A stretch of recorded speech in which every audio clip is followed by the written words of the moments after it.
नमस्कार सभी को। आई होप आप सभी ठीक होंगे। तो अभी आपका जो हाई कोर्ट क्लर्क का एग्ज़ाम है उसको सिर्फ यहाँ से अब लगभग 15 दिन बचे हैं। तो मैंने आपको ये बताया था कि हम कुछ एमसीक्यू प्रैक्टिस कर लेंगे करंट अफेयर से, जो एग्ज़ाम में एक्सपेक्टेड है या जिनके आने के चांसेस ज़्यादा है, हम उस तरह के क्वेश्चन की प्रैक्टिस कर लेंगे। तो देखिए, आज मैं आपको यहाँ पर 20 क्वेश्चन प्रोवाइड करवाऊँगा। ऐसा नहीं कि इन क्वेश्चन की रेलेवेंस सिर्फ आपको हाई कोर्ट के ही एग्ज़ाम में देखने को मिलेगी। आप खुद जब हम इसको करेंगे तो आपको खुद रियलाइज़ होगा कि ये इतने वाइड इनकी कवरेज है। करंट अफेयर की 20 क्वेश्चन में लगभग आपके 100 क्वेश्चन आ जाएंगे। तो इनमें करंट का और स्टैटिक का दोनों का एक अच्छा ब्लेंड यानी कि अच्छा मिक्सअप देखने को आपको मिलेगा। तो ये सब चीज़ें जो है वो आपको ज़रूर हेल्प करेगी। आपसे ये एक रिक्वेस्ट ज़रूर रहेगी कि आप इस पीडीएफ को ज़रूर पढ़ें। ऐसा नहीं कि पीडीएफ को सिर्फ आपने देखा और छोड़ दिया। काफ़ी सारी चीज़ें इसमें आपके काम की है, जिसमें मैंने काफ़ी सारे सोर्सेज से डेटा कलेक्ट करके यहाँ पर ऐड किया हुआ है और यह आपको डेफिनेटली हेल्प करेगा।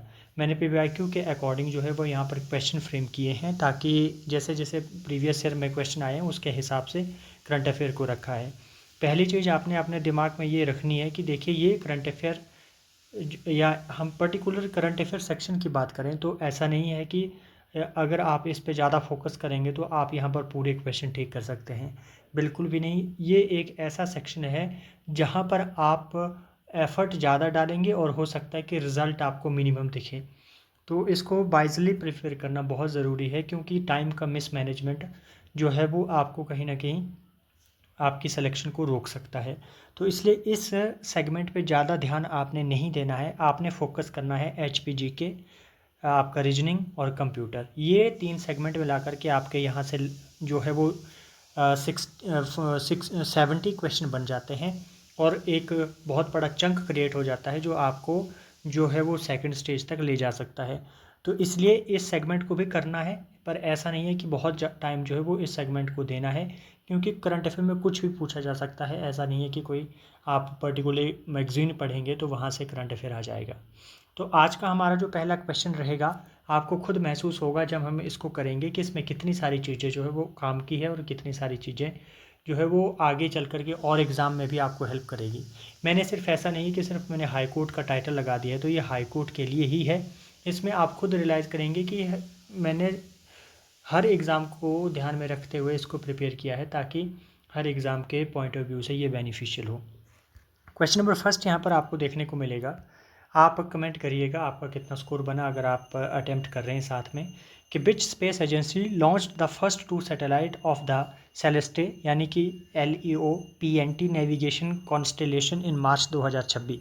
यहाँ पर आपको 26 के ही करंट अफेयर देखने को मिलेंगे ज़्यादातर। तो ये किसने लॉन्च किया है, तो बहुत इंपॉर्टेंट क्वेश्चन रहेगा। और इस तरह का क्वेश्चन इसलिए डाला है क्योंकि 2024 के एग्ज़ाम में जो है वो हाई कोर्ट ने कुछ इसी पैटर्न पे एक सवाल पूछा हुआ था, वीडियो करके जो सैटेलाइट लॉन्च हुआ था वहाँ से। तो इसलिए मैंने इसको यहाँ पर ऐड किया हुआ है। तो इसका जो सही आंसर है आपका वो होगा option C. European space agency ने इसको लॉन्च किया है 2026 में। देखिए, इसमें बहुत सारे मेजर फैक्ट आपको देखने को मिलेंगे, जैसे यहाँ पे मैंने कुछ हाईलाइट भी कर रखे हुए हैं कि इसको जो है यूरोपियन स्पेस एजेंसी ने 28 मार्च 2026 को लॉन्च किया था और ये फर्स्ट स्टेप है लो अर्थ ऑर्बिट सैटेलाइट नेविगेशन में यूरोपियन स्पेस एजेंसी का।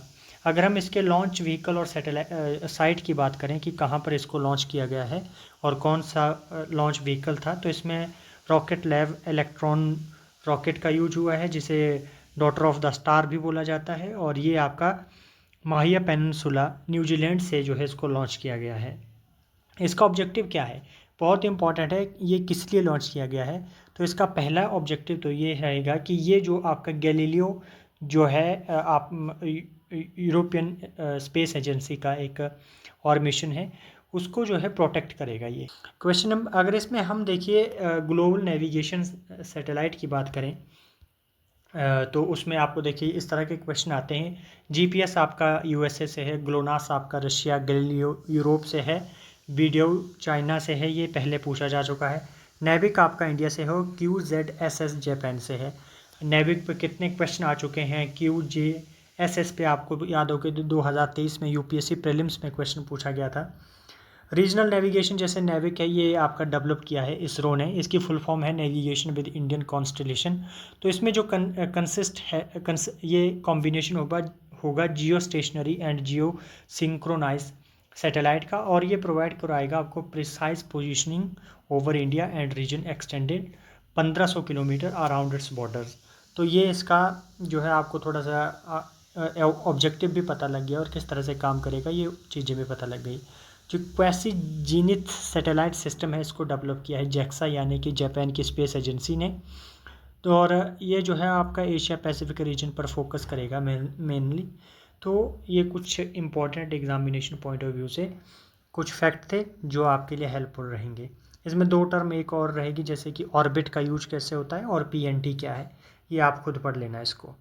क्वेश्चन नंबर सेकंड आपसे पूछा जाता है कि हाल ही में इंटरनेशनल ट्रैवल डेवलपमेंट के अकॉर्डिंग जो है वो कौन सी कंट्री ने luxury rail service golden eagle silk road express जो है वो लॉन्च करेगी। तो इसमें जो है आपने ध्यान देना है कि ये क्वेश्चन इसलिए डाला गया है क्योंकि पीछे जो 2024 का एग्ज़ाम हुआ था उसमें एक क्वेश्चन पूछा गया था आपसे, वो था आपका ड्रीम डेजर्ट रेल के ऊपर उस तरह का क्वेश्चन बना हुआ था, तो इसलिए इसको यहाँ पर डाला गया है। तो इसका जो सही आंसर है आपका वो है चाइना ने जो है वो golden eagle silk road express जो है वो लॉन्च करेगी इसको सितंबर 2026 में। देखिए वैसे तो इसको इंट्रोड्यूस किया था British tour operator golden eagle luxury trains ने, पर इसको ब्रांडिंग की है golden eagle silk road express के नाम से जो है वो चाइना ने। अगर हम इसके रूट की बात करें तो ये 22 दिन का पूरा प्रोग्राम रहेगा और इसका जो नेम रहेगा वो होगा ग्रैंड सिल्क रोड। और इसमें जो टोटल डिस्टेंस कवर किया जाएगा आपका वो लगभग 3900 किलोमीटर होगा, और ये क्रॉस बॉर्डर मतलब एक जर्नी रहेगी जो बीजिंग से स्टार्ट होकर के आपकी ताशकंद और उज्बेकिस्तान तक जाएगी। ये जो पूरा जो आपका एक तरह का ये जो पूरा इसकी एक्सटेंशन रहेगी वो आपको 5 देशों में देखने को मिलेगी, चाइना, कजाकिस्तान, किर्गिस्तान, तजाकिस्तान और उज्बेकिस्तान में। तो कुछ ये पॉइंट्स हैं जो एग्जामिनेशन पॉइंट ऑफ व्यू से काफ़ी इम्पॉर्टेंट रहेंगे। तो इसमें जो है वो आप लुत्फ़ उठा सकते हैं गोबी डेजर्ट का और तियान शान माउंटेन रेंजेस का। तो इसके बाद इसमें देखिए कुछ एक चीज़ें हैं जैसे कि दुनिया में ऐसे कौन से मेजर जो आपको लग्जरी ट्रेन से देखने को मिलती है वो इसमें ऐड कर दी गई है। फिर उसके बाद भारत में कौन सी ऐसे हैं जैसे कि पैलेस ऑन व्हील्स हो गया, ये आपका सबसे ओल्डेस्ट लग्जरी ट्रेन है जो 1982 में लॉन्च हुआ था। फिर महाराजा एक्सप्रेस, फिर गोल्डन चैरियट, फिर डक्कन ओडेसी। तो ये कुछ मेजर चीज़ें हैं और जो एग्ज़ाम में कहीं पर भी और कभी भी आ सकती है, ऐसा नहीं है कि सिर्फ हाई कोर्ट की बात हो रही है। तो आपने इनको पढ़ना ज़रूर है और एक बार इनको अच्छे से समझ लेना। सिल्क रोड के बारे में मैंने यहाँ पर डाल दिया थोड़ा कि सिल्क रोड क्या था, थोड़ा सा क्योंकि बार बार सिल्क नाम ऊपर आ रहा था तो ज़रूरी था कि थोड़ा सा आपके लिए इसके बारे में आइडिया दे दूँ। तो सिल्क रोड के बारे में भी यहाँ पर आपको थोड़ा सा इसकी जो बेसिक जानकारी मिल जाएगी। क्वेश्चन नंबर थर्ड आपसे पूछा जाता है कि which country recently extended to the international big cat alliance framework launched by India. Important question रहेगा और इसका जो सही आंसर है आपका वो होगा ऑप्शन ए, नेपाल ने जो है वो ज्वाइन किया है अभी।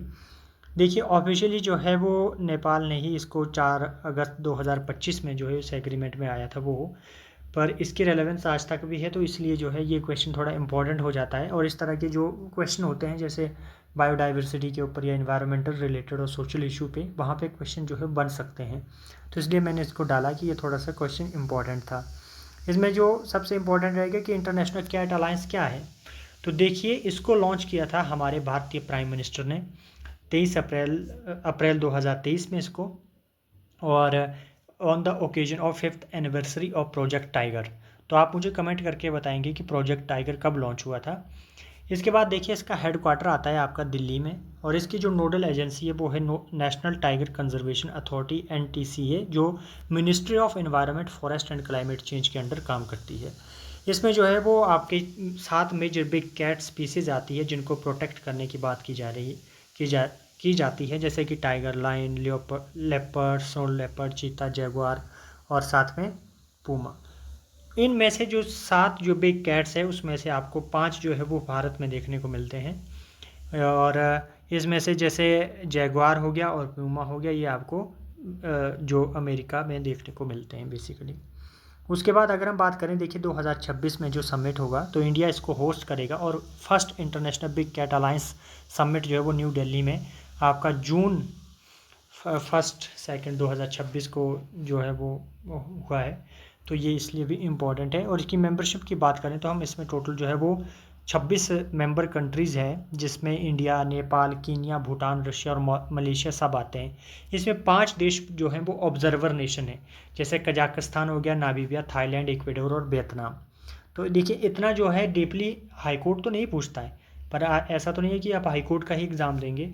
तो कोई भी एग्ज़ाम अगर आप टारगेट कर रहे हैं तो थोड़ी सी उसको डेप्थ में स्टडी करना बहुत ज़रूरी हो जाता है। मैं खुद भी यही मानता हूँ कि कोई भी चीज़ को स्टडी करो तो थोड़ा सा ऐसा नहीं कि शैलो लेवल में उसको तैयार किया जाए, थोड़े से उसके सराउंडिंग को भी अच्छे से कवर करना बहुत ज़रूरी है, ताकि अगर क्वेश्चन का थोड़ा सा पैटर्न हिले तो हम उसको मैनेज कर पाएँ और हम जो है वो उस चीज़ से सफ़र ना हो। क्वेश्चन नंबर 4 आपसे पूछा जाता है। ये क्वेश्चन इसलिए पूछा है क्योंकि 2024 में ही एक क्वेश्चन पूछा था कि लिज ट्रस जो है वो किस देश की प्रधानमंत्री है। तो इस तरह का सवाल उस टाइम पे हमें देखने को मिला था, तो इसलिए ये इस बार क्वेश्चन ये डाला है मैंने कि मार्क कार्नी जो है आपका वो न्यूज़ में रही, ये किस देश के प्राइम मिनिस्टर है। तो इसका जो सही आंसर है आपका वो है आपका कनाडा। देखिए इनके बारे में अगर हम बात करें तो ये जो 24th प्राइम मिनिस्टर बने हैं कनाडा के, और ये बिलोंग करते हैं लिबरल पार्टी जो है लिबरल पार्टी कनाडा की, उससे। क्वेश्चन नंबर 5 आपसे पूछा जाता है कि who won the Nobel peace prize 2025। देखिए नोबेल प्राइज़ एक ऐसा टॉपिक है जहाँ पर क्वेश्चन कभी भी बन सकता है, ऐसा नहीं कि सिर्फ 26 की बात हो रही है। हो सकता है कि ये क्वेश्चन जो है वो आपको सीक्वेंस में लगाने को 27-28 में भी दिख जाए। तो ऐसा है कि नोबेल प्राइज़ से क्वेश्चन बनते हैं। अगर आपको नहीं पता है तो नोबेल प्राइज़ के टॉपिक को ज़रूर पढ़ के जाएँ, और जो 2025 में मिले हैं उनको करके रखें। तो 2025 का जो नोबेल प्राइज़ मिला है आपका, वो मिला है आपका मारिया कोरिना मचादो को। ये आपकी जो है वो वेनेजुएला से है। और इसके बाद इसमें सिग्निफिकेंस क्या है कि कमेटी ने हाईलाइट किया है इनके सिविलियन कर्ज को, और इसके लिए इनको जो है वो अवार्ड ये दिया गया है। दूसरा इसमें हिस्टोरिकल बात करें तो देखिए ये जो है सेकंड वेनेजुएला बॉर्न इंडिविजुअल है जिनको जो है वो नोबेल प्राइज़ मिला है। इससे पहले आपका वारूज बेनेस्राफ थे, जिनको जो है वो फिजियोलॉजी या मेडिसिन में 1980 के दशक में प्राइज़ दिया गया था। तो ये कुछ मेजर पॉइंट थे। आई होप आपको समझ में आ चुके होंगे। बाकी चीज़ें आप इसमें पढ़ लेना खुद, इसमें बाकी चीज़ें ऐड होगी आपके PDF में। आपको जो प्रोवाइड करवाऊंगा मैं, ये PDF आप टेलीग्राम से डाउनलोड कर लेना। क्वेश्चन नंबर 6 आपसे पूछता है कि who become the first women to head UN tourism since its establishment in 1975। तो बहुत अच्छा क्वेश्चन है, और इस तरह के क्वेश्चन आते हैं क्योंकि हु इज़ हु का एक टॉपिक डाला है कि कौन क्या है, इस पर एक सवाल हाईकोर्ट पूछेगा। तो ये एक अच्छा क्वेश्चन है कि पहली महिला कौन बनी है। तो पहली महिला वुमेन हेड जो है वो आपकी शेखा अल नोवेस जो है ये बनी है। तो इसका सही आंसर आपका ऑप्शन ए होगा। इसमें कुछ चीज़ें जैसे कि ये किस देश से है, तो ये आपको UAE, और ये जनवरी 2026 में secretary general of UN tourism जो है वो अपॉइंट हुए, और इनका कार्यकाल 2029 तक रहेगा। हम बात करेंगे इम्पॉर्टेंट चीज़ है UN टूरिज़्म के बारे में। देखिए originally established and long known as UNWTO यानी कि वर्ल्ड टूरिज़्म ऑर्गेनाइजेशन, ये एजेंसी फॉर्मली रीब्रांडेड की गई UN टूरिज़्म के नाम से 2024 में, किस लिए कि ग्लोबल क्लैरिटी और ग्लोबल ब्रांड रिकग्निशन के पॉइंट ऑफ व्यू से। देखिए इसके हम बात करें, ऑफिशियल जो असेंबली मीट हुआ था वो 1975 में हुआ था। इसका हेड क्वार्टर आपको स्पेन में देखने को मिलता है। इसके बाद जो अगर हम कोर मैंडेट या ऑब्जेक्टिव की बात करें तो ये सर्व करता है एक supreme intergovernmental platform to drive responsible, sustainable and universally accessible tourism to achieve the UN sustainable development goals. तो ये कुछ पॉइंट्स हैं। क्वेश्चन नंबर 7 पूछा जाता है आपसे कि the centre for marine living resource and ecology यानी कि CMLRE is located in which city. तो इसका जो सही आंसर है आपका कोची होगा, ऑप्शन C, और ये केरला में है। इसमें आपको ध्यान देना है, सबसे इम्पोर्टेंट चीज़ ये है कि जो CMLRE है, इसको 1998 में जो है वो सेटअप किया था। ये एक प्रीमियर रिसर्च इंस्टीट्यूट है जो मिनिस्ट्री ऑफ अर्थ साइंस के अंडर जो है आता है। इसकी लोकेशन मैंने आपको बता दी है, कोचीन या कोची में है, केरला के। ये रिस्पॉन्सिबल है for management and monitoring of marine living resources with in India's EEZ यानी कि एक्सक्लूसिव इकोनॉमिक जोन के अंदर। It leads intensive research on deep sea fishery resource, marine biodiversity, ecosystem monitoring and marine bio prospecting. इस तरह से जब आप पढ़ेंगे तो देखिए, आप ऐसा नहीं कि सिर्फ MCQ ही सॉल्व कर पाएंगे, आप जो है वो लिखने में भी आपकी जो है वो बहुत अच्छी एक थॉट प्रोसेस बन जाता है। तो आपकी राइटिंग भी इससे इम्प्रूव होती है, क्योंकि जब थिंकिंग इम्प्रूव होती है तो कहीं ना कहीं उसका जब आप प्रेजेंट करते हैं उस चीज़ को, तो उसमें भी कहीं ना कहीं वैल्यू एडिशन देखने को मिलता है। तो आपने इस तरह से अपने आप को प्रिपेयर करना है। देखिए, इसमें एक चीज़ और ध्यान देना है कि इसमें क्या है कि ये इसको डेजिग्नेट किया गया है Bhavsagar referral centre as India's first official national repository for deep sea fauna. तो ये इम्पोर्टेंट रहेगा क्योंकि पहला है। इसके बाद अगर हम दूसरे हैं, जैसे कि नेशनल इंस्टीट्यूट ऑफ ओशिनोग्राफी, ये आपको गोवा में देखने को मिलेगा। National institute of ocean technology, ये आपको चेन्नई तमिलनाडु में देखने को मिलेगा। उसके बाद Indian national centre for ocean information services, ये हैदराबाद में है।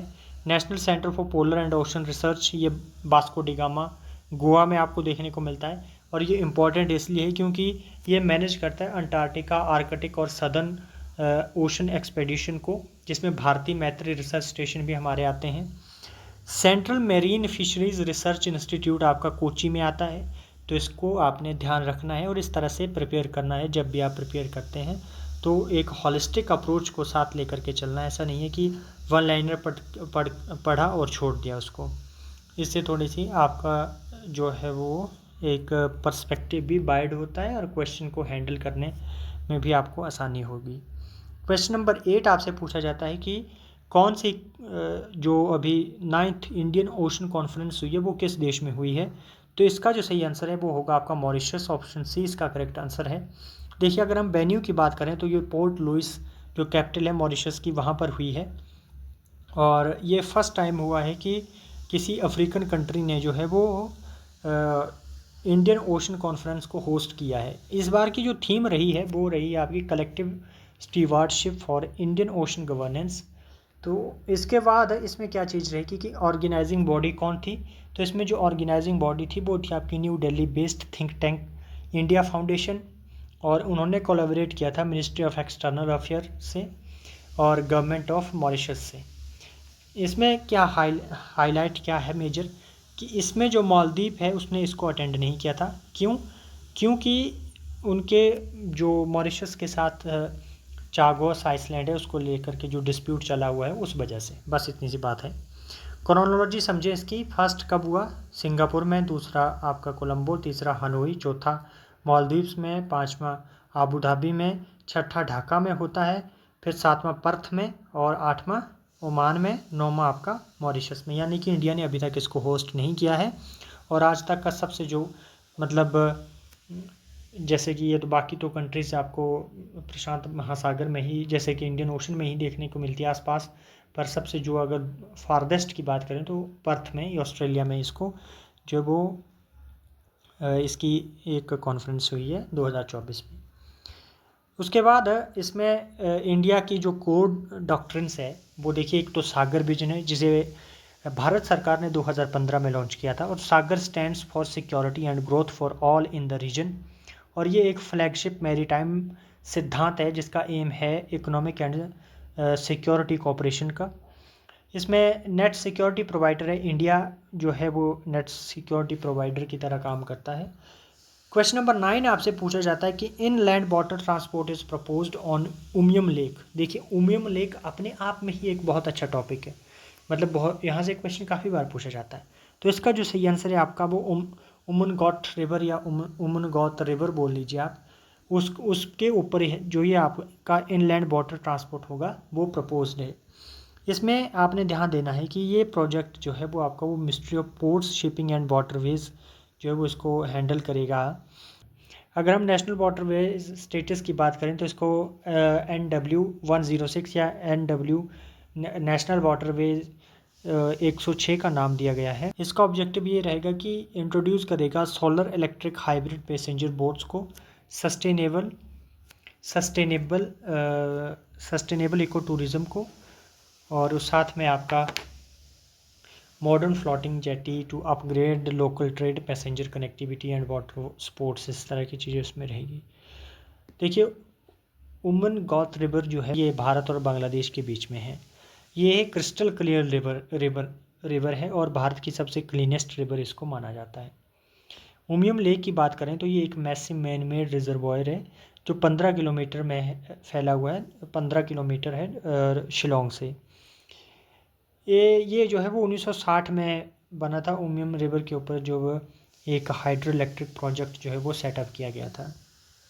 तो इसमें कुछ और लेक्स भी हैं जो इन्हें आप देख सकते हैं, जैसे कि आपका माधुरी लेक हो गया, ये आपका अरुणाचल प्रदेश में पलक लेक या पलक दिल, ये मिज़ोरम में, लोकटक मणिपुर में, चंदूबी ये आपको असम में देखने को मिलेगी। तो ये कुछ मेजर और भी इसमें जो लेक वगैरह है नॉर्थ ईस्ट इंडिया में, वो एग्जामिनेशन पॉइंट ऑफ व्यू से इम्पोर्टेंट है, तो उनको भी कर लें। क्वेश्चन नंबर 10 आपसे पूछा जाता है कि आर्थार 2026 जो है वो ऑब्ज़र्व किया गया किस डेट को। तो देखिए 28 मार्च 2026 को ये ऑब्ज़र्व किया गया था। एनवायरमेंटल अवेयरनेस प्रोग्राम की तरह स्टार्ट किया है। और इसमें क्या क्या पूछा जाता है कि who was awarded with the Abel prize. Abel prize आपको पता है कि मैथमेटिक्स में दिया जाता है और ये इस बार दिया गया है जॉर्ज फाल्टिंग्स को। ऑप्शन सी इसका सही आंसर है। और ये जो है Norwegian academy of science and letters जो है वो इसको अनाउंस करता है। और इस बार जो है जर्मन मैथमेटिशियन है जिनको ये प्राइज़ इस बार मिला है। साइटेशन भी इसकी पढ़ सकते हैं आप। और ये फर्स्ट एवर जर्मन मैथमेटिशियन है जिसको एबल प्राइज़ मिला है। इस तरह के क्वेश्चन बनते हैं आपके, जैसे कि HS का एग्ज़ाम हो गया, हमारे UPSC में इस तरह की क्वेश्चन की फ्रेमिंग होती है, तो आपने इसको ध्यान में रखना है कि कंट्रीब्यूशन क्या है इसमें, आप सब पढ़ सकते हैं। देखिए इसमें जो स्टेटस दिया जाता है इसको नोबेल प्राइज़ बोला जाता है मैथमेटिक्स का, क्योंकि मैथमेटिक्स के अंदर नोबेल प्राइज़ नहीं मिलता है, इसलिए इसको नोबेल प्राइज़ की इक्विवेलेंट रखा जाता है। इसके बाद अगर हम बात करें तो आपको जो इसका अवॉर्डिंग जो अथॉरिटी है वो किंग ऑफ नॉर्वे बेस्ड, यानी कि एनुअली जो है वो जो नॉर्वे के किंग है वो प्रेसिडेंट इसको अवार्ड करते हैं on the recommendation of international committee of 5 mathematician. इसमें कैश प्राइज़ दिया जाता है आपको 7.5 मिलियन नॉर्वेजियन क्रोनर। जी ये शुरू हुआ था आपका 2001 में, और ये जो शुरू किया गया था वो बर्थ एनिवर्सरी जो थी Norwegian mathematician Niels Henrik Abel की, उनकी याद में जो है उसको स्टार्ट किया गया था। और पहली बार जो दिया गया था वो 2003 में जीन प्यारे सिरे को ये मिला था। उसके बाद अगर हम बात करते हैं आपका क्वेश्चन नंबर 12 की, तो क्वेश्चन नंबर 12 आपसे पूछा जाता है कि which country announced its withdrawal from the Ottawa convention in Feb 2026 to allow the development of anti personnel land mines along its eastern border. तो इसका जो सही आंसर है आपका वो होगा पोलैंड। बाकी एक्सप्लेनेशन जो है वो आप इसमें पूरी दी है, आप इसमें पढ़िएगा ओटावा कन्वेंशन है क्या, फिर ईस्ट शील्ड प्रोजेक्ट क्या है, उसके बाद इसमें रीजनल शिफ्ट क्या है, ओटावा कन्वेंशन, फिर फंडामेंटल प्रोविज़न क्या है इसके। देखिए इसमें कुछ देखिए इसका अगर हम इसमें कम्प्लीटली बैन किया गया है use production stockpiling and transfer of anti personnel land mines को, पर ये बैन नहीं करता है एंटी टैंक माइंस को। तो ये बात ध्यान में रखना है कि एंटी टैंक जो एंटी व्हीकल और एंटी टैंक माइंस है उनको इसमें बैन नहीं किया गया था, जबकि जो प्रोडक्शन स्टॉक पिलिंग और ट्रांसफ़र है एंटी APL की उसको बैन किया गया था। सिग्नेटरी जो स्टेट्स हैं उनको सारे डिस्ट्रॉय करने होंगे स्टॉक पिल्ड APL के 4 साल के अंदर। तो इस तरह के इसमें ऑब्लिगेशन थे। तो आई होप आपको समझ आ चुके होंगे और एक बार आप इसको ज़रूर पढ़ लें। इसमें जो कंट्रीज़ है जैसे कि major military powers never signed the treaty, उसमें आता है India, US, Russia, China, Pakistan. तो इसको ध्यान में रखना है। क्वेश्चन नंबर 13 आपसे पूछा जाता है कि which new committee was launched under the India ROK joint strategic vision 2026 से 2030।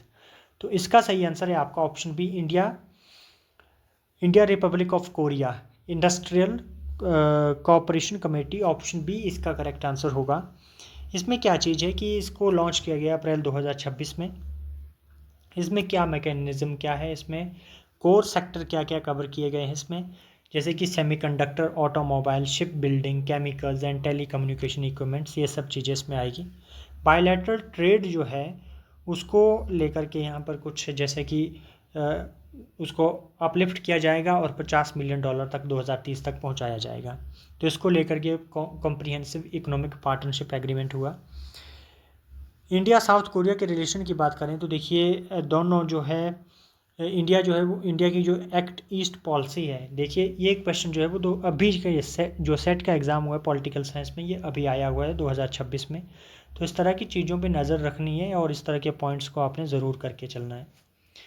दोनों कंट्रीज़ जो है वो जैसे कि आसियान में इनकी भागीदारी कहीं ना कहीं रहती है। फिर हिस्टोरिकल माइलस्टोन की बात करें तो जब 1973 में जो है वो आपका कॉन्सुलर यानी कॉन्सुलर लेवल डिप्लोमेटिक टाइज बने थे दिल्ली और सियोल के बीच में।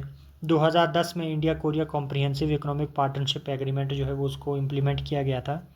2015 में जो है वो आपका इसको जो रिलेशनशिप थे उसको ऑफिशियली अपग्रेड किया गया और स्पेशल स्ट्रेटेजिक पार्टनरशिप जो है वो लाया गई।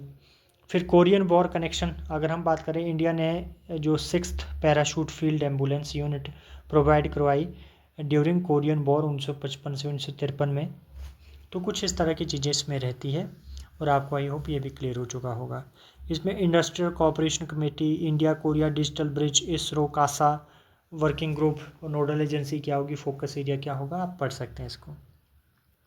क्वेश्चन नंबर 14 आपसे पूछा जाता है कि the foreign contribution regulation act is administered by. तो अभी चर्चा में रहा, जो 2026 में एक बिल लाया गया है तो उस वजह से ये चर्चा में था। तो ये इसको देखिए, जब आप फॉरेन कंट्रीब्यूशन रेगुलेशन पैसे का मामला सुनते हैं तो हम फाइनेंस मार्क करके आ जाते हैं, पर इसका सही आंसर है आपका होम मिनिस्ट्री। तो ऑप्शन सी इसका करेक्ट आंसर होगा। फॉरेन कंट्रीब्यूशन रेगुलेशन एक्ट जो है FCRA, देखिए ये जो है वो आपका एडमिनिस्टर करता है आपका फॉरेन डिवीज़न। इसको फॉरेन डिवीज़न यानी कि FCRA विंग जो है वो इसको देखता है, जो मिनिस्ट्री ऑफ होम अफेयर के अंदर आता है। इसका ऑब्जेक्टिव क्या है, ये रेगुलेट, एक्सेप्ट और यूटिलाइज़ करता है फॉरेन डोनेशन को, और ये इस चीज़ का भी ध्यान रखते हैं कि जो भी पैसा आता है वो कहीं इलेक्टोरल पॉलिटिक्स या पब्लिक मीडिया या इंटरनल सिक्योरिटी आर्किटेक्चर के लिए डेट्रीमेंटल ना हो। इसके बाद अगर हम इसके एवोल्यूशन या की अमेंडमेंट्स की बात करें तो इसका इनेक्टमेंट, जैसे कि फर्स्ट इनेक्टमेंट हुआ था, इसका इनेक्टेड हुआ था during emergency period amid concern regarding foreign intelligence networks meddling in India's domestic affairs by independent civil organisation. फिर 2010 में इसको अपग्रेड किया गया, फिर इसमें मेजर अमेंडमेंट हुए 2020 में। फिर उसके बाद आपको अभी इसमें कुछ और चेंजेस देखने को मिलेंगे। इसमें क्या है, जो अभी रूल रिवाइज हुए हैं उसमें बोला है कि every single entity seeking foreign funding must open a primary designated FCRA account exclusively किसके पास, SBI के पास खोलना होगा, न्यू दिल्ली मेन ब्रांच के अंदर। No foreign funds can hit any other banking channel in India before landing here. कौन इसके अंदर prohibited है रिसीविंग फॉरेन फंड, तो under section 3 of FCRA 2010 the following entities can not accept any foreign contribution. पहला है कि कोई candidate election में खड़ा हुआ, दूसरा है कि MP MLA या पॉलिटिकल पार्टीज़ और उनके ऑफिस बियरर्स, थर्ड है कि कार्टूनिस्ट, एडिटर्स, पब्लिशर्स और owners of registered newspapers, fourth है जजेस, पब्लिक सर्वेंट्स और employees of any corporation owned controlled by government. Next है individual organisations engaged in broadcast of news और current affairs through electronic platform. तो ये कुछ 2010 के हिसाब से ये कुछ पॉइंट्स या ये कुछ कैटेगरीज है जो अवेल नहीं कर सकती है फॉरेन डोनेशन को। नोट यहाँ पर क्या है, देखिए पहली चीज़ तो ये होती है कि अगर ट्रांजैक्शन जो है वो कमर्शियल इन्वेस्टमेंट, ट्रेडिंग और कॉरपोरेट कैपिटल हो तो ये आती है आपकी फेमा के अंदर, फॉरेन एक्सचेंज मैनेजमेंट एक्ट 1999 के अंदर, और इसको मॉनिटर करता है मिनिस्ट्री ऑफ फाइनेंस। पर अगर ये वॉलेंट्री डोनेशन हो, चैरिटी हो और फिलेंथ्रोपिक ग्रांट हो किसी ऑर्गेनाइजेशन के लिए, तो ये आपकी आती है सीधी मिनिस्ट्री ऑफ होम अफेयर्स और FCRA के अंदर। तो कुछ ये कैच है, आई होप आपको समझ में आ चुके होंगे। क्वेश्चन नंबर 15 आपसे पूछा जाता है कि which medical equipment relies heavily on helium for cooling of superconducting magnets. तो इसका सही आंसर है आपका एक्सरे मशीन, ऑप्शन बी इसका सही आंसर होगा। ये इसलिए पूछा गया है क्योंकि हीलियम क्राइसिस अभी 2026 में देखने को मिला है, तो इसलिए ये क्वेश्चन इंपॉर्टेंट हो जाता है। आप इसको समझिए, जो अगर हम हीलियम, अगर मैं जो ग्लोबल प्रोड्यूसर की बात करें तो USA, कतर और अल्जीरिया आते हैं। सप्लाई चेन की बात करें तो इसको ज़्यादा दिन तक हम स्टोर करके नहीं रख सकते हैं। यूज़ इट और लूज़ इट का फॉर्मूला इसमें लगता है। इनर्ट गैस है, आपको पता है, हीलियम एक। उसके बाद इसमें देखिए, अगर हम इंडिया की बात करें तो 100% इम्पोर्ट डिपेंडेंट है इंडिया, तो ये चीज़ आपको ध्यान में रखना है, जिसलिए भारत की मुश्किलें बढ़ जाती है जब इस तरह की कोई चीज़ होती है। अगर हम हिस्टोरिकल डेवलपमेंट की बात करें तो LPG की, तो 1955 में अराइवल होता है LPG का थ्रू एक कंपनी है बर्मा शेल मुंबई में, उसके थ्रू फिर door to door delivery start होती है, फिर पाइपलाइंस के थ्रू इसका वो होता है। तो ये सब चीज़ें इसमें पॉइंट्स रहेंगे, आप एक बार ज़रूर देख लेना। नेक्स्ट इसमें मैंने बाइफर्केशन कर दिया है, इसमें मेन फीचर्स क्या है, LPG क्या होती है, PNG क्या है, इनमें क्या डिफरेंस रहता है, सब चीज़ें बहुत अच्छे से यहाँ पर क्लियर कट आपके लिए प्रोवाइड है। आप इसको ज़रूर पढ़ें, नहीं तो वीडियो लंबी हो जाएगी। क्वेश्चन नंबर 16 आपसे पूछा जाता है कि इंडिया की क्या रैंक है फूड बेस्ड जनरेशन में दुनिया भर में। तो ये जो है इंडिया सेकंड रैंक पे है। अब इसमें पॉइंट्स देखिए, according to United Nation environment programmes food waste index report, India rank second globally in total food waste generation, trailing by China, behind China. तो चाइना के बाद दूसरे नंबर पे भारत आता है। भारत जो है वो लगभग 78 से 80 मिलियन टन जो है वो फूड बेस्ड करता है हर साल। तो ये चीज़ ध्यान में रखें, बाकी पॉइंट्स आप यहाँ पे पढ़ लेना। क्वेश्चन नंबर 17 आपसे पूछा जाता है कि in Chinthada Anand versus state of Andhra Pradesh 2026 Supreme Court held that conversion to which of the following religions leads to loss of SC status। बहुत इंपॉर्टेंट जजमेंट है ये 2026 की। तो इसका जो सही आंसर है आपका वो होगा क्रिश्चियनिटी और इस्लाम। कैसे, आइए समझते हैं। देखिए 24 मार्च 2026 को 2 जजेस की बेंच बैठती है, जिसमें जस्टिस प्रशांत कुमार मिश्रा और NV अंजरिया जो है वो होते हैं, और ये एक केस में जजमेंट देते हैं, Chinthada Anand versus state of Andhra Pradesh. इसमें क्या होता है कि कोर्ट बोलता है कि individual who converts to a religion outside the explicitly permitted constitutional fold occurs in immediate and complete loss of SC status and its associated legal protections. अब इसमें ध्यान देने वाली बात क्या है, ऐसा क्यों बोला उन्होंने, इसमें स्टोरी कॉन्टेक्स्ट क्या है इस केस का, आप इसको पढ़ लेना। बाकी इसमें रूलिंग क्या हुई है वो भी आप इसमें देख सकते हैं, इसकी साइटेशन भी यहाँ पर डाली गई है। कॉन्स्टिट्यूशनल और स्टैट्यूटरी फ्रेमवर्क क्या है, ये जो जजमेंट है वो डायरेक्टली जो है वो कॉन्स्टिट्यूशन के आर्टिकल 341 को जो है वो रिवोक करती है। इसमें जो आपका देखेंगे कि जो कॉन्स्टिट्यूशनल ऑर्डर थे 1950 के, उसको आप ध्यान से देखेंगे तो इसमें लिखा हुआ entire structural logic of the judgement relies directly, इसका जो ये रिलाइज करती है डायरेक्टली पैराग्राफ 3 के ऊपर presidential 1950 supreme court order which sets a distinct religious condition. पहली तो क्या है, एक्सेप्शन अलाउड है। ओरिजिनली 1950 में जो ऑर्डर हुआ था उसमें जो स्टेटस था वो एक्सक्लूसिवली हिंदूज के उसमें था। फिर इसमें सब्सिक्वेंटली अमेंड होता है और पार्लियामेंट इसमें सिख 1956 में आते हैं, बुद्धिज़्म 1990 में आते हैं। फिर उसके बाद रिकग्नाइज किया गया और in faith emerged of historical Indic and structure retention caste disabilities. Absolute बार देखिए, religions like Christianity and Islam ये इसमें जो है देखिए कास्ट आपको देखने को नहीं मिलती, किसी तरह की कास्ट इसमें नहीं होती है। और इनका जो स्क्रिप्चुअल और थियोलॉजिकल फ्रेमवर्क है उसमें भी ये चीज़ें नहीं देखने को मिलती है, इसलिए जो है वो उसको इस कैटेगरी से बाहर रखा गया है। तो ये सब चीज़ें, बर्ड प्रोफेस रूल क्या है, कास्ट सर्टिफिकेट, रिकन्वर्जन स्टैंडर्ड क्या है, कॉन्ट्रास्ट विद एसटी क्या है, ये सब चीज़ें आप खुद पढ़ लेना।